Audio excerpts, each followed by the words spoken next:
राजूबाईला पाहून तुझी हातभर फाटली नाही का? हो.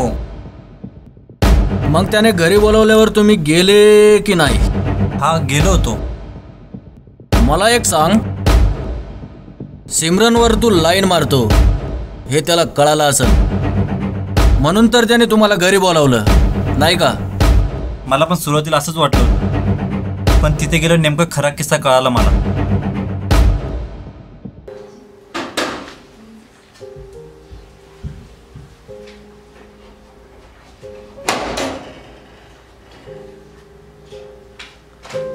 या बसा.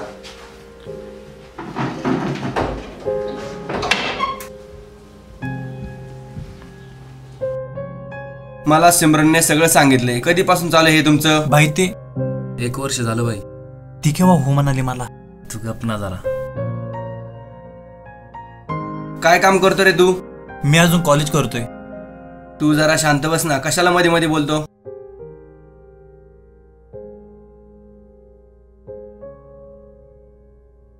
बरं मयूर, काय काम करतो रे तू? मी सध्या कंपनीत जॉबला जातोय. हा, तुला काय एवढं सगळं विचारतोय? 2 मिनिटं जरा गप्प बसणं. दिव्या, चहा आण ग बाहेर. हो आणते.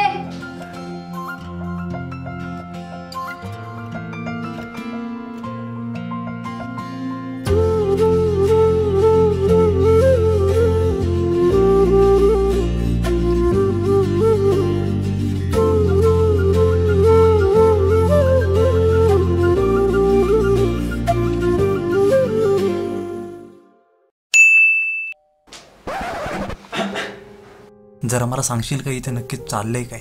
तू जरा थांब ना, नंतर सांगतो ना तुला सगळं.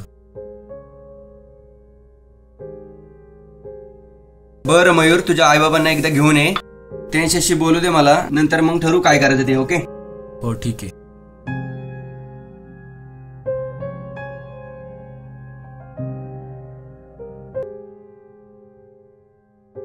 या आता तुम्ही.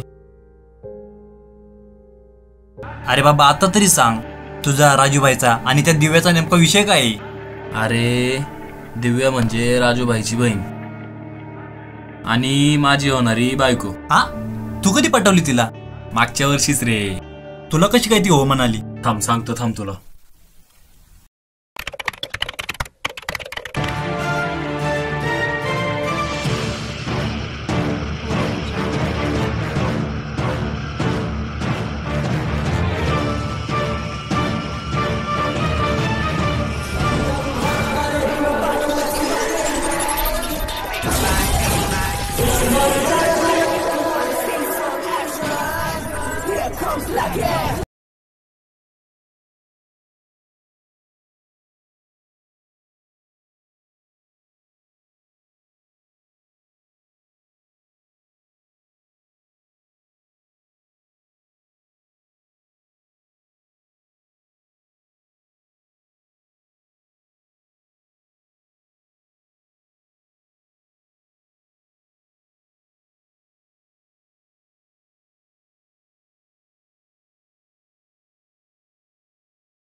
तू त्या गुंडांना मारलं, ते पण एकट्यानी? हा मग तुझा मार खाऊन घ्यायला ते काय भाड्याचे गुंड होते का?